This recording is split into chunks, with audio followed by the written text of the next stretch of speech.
Yep, welcome back to my channel, you guys. I'm not a content creator, but if you guys have seen any of my videos and you're back, welcome back. And I appreciate any type of support. And like I said, I'm not a content creator. I'm just a person. I just like to come on and pretty much share my views, share my story, share some transparency, talk about some things that's dear to my heart, things that I love.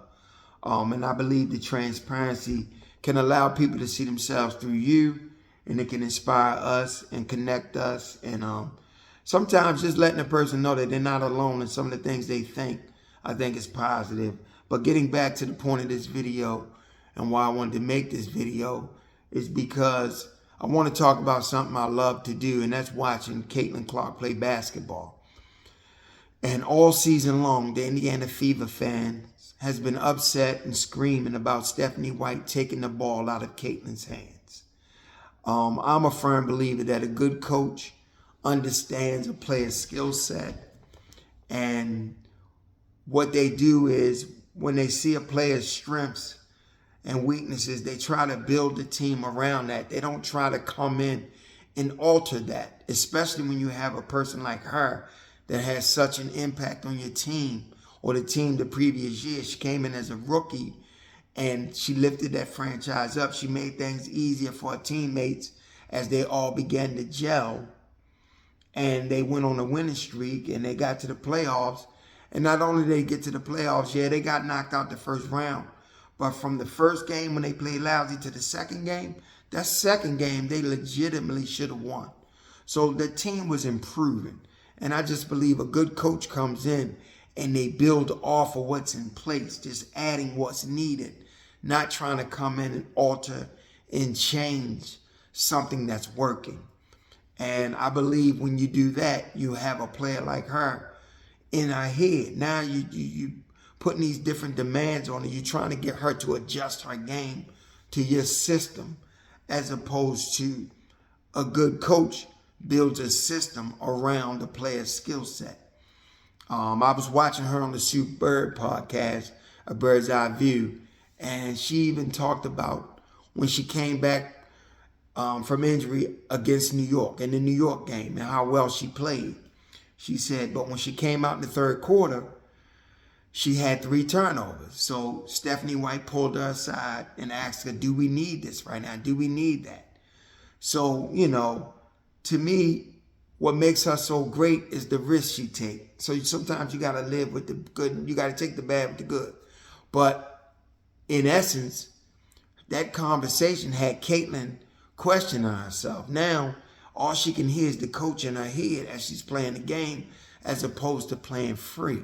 So she even said that the next play down, or if it wasn't the next play, a few plays later, she had Kelsey Mitchell streaking down the middle of the court, and there were some players there, but she went to grab the ball, and she was tempted to throw the ball ahead to Kelsey, but she held up. She caught herself, which could have been a turnover, because if she didn't catch herself, she could have committed a violation. She could have double dribbled or traveled, but she didn't. She was able to dribble it out, and she had a big smile on her face, and she said to Coach Stephanie White, do you know how hard it was for me to not throw that pass?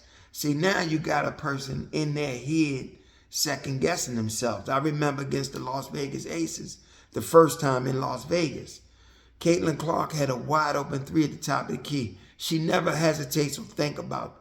She went to pull the shot and she thought about it and she stopped.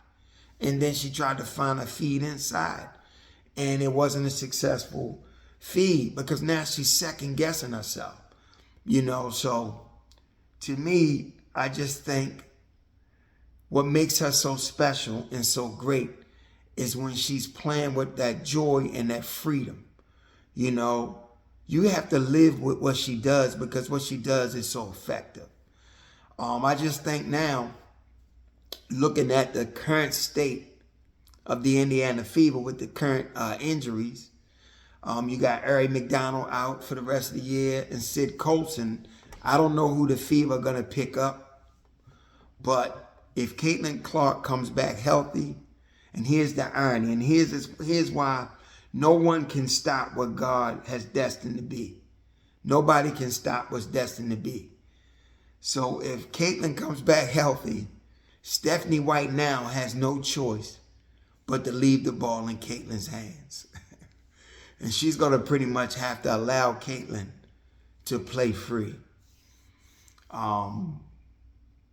Another narrative I want to dismiss is this idea all season long we've been hearing about the physicality, and we've been hearing different people in the media suggest that Caitlin is going through what Micheal Jordan had to go through. All the greats have to go through it. And I push back on that. Micheal Jordan didn't have to go through what Caitlin has to go through. When Micheal Jordan was getting physical play, physicality against him and physical play and the Jordan rules, it was just one team doing that to him. Just one. And even in the midst of the physicality, the referees were blowing the whistle. They were putting him on the free throw line. There was a consequence that the Detroit Pistons had to face by playing that style of basketball. But with Caitlin, that's not the case. She has several teams in the league that's playing her that way, and the referees are not calling fouls. They're swallowing the whistle. For a young lady that has the ball in her hand so much and so much physicality playing against her, you would think she would spend more time at the free throw line, and you would think the other team would be in the penalty more, for these non-shot fouls. And players would be in foul trouble and things of this nature.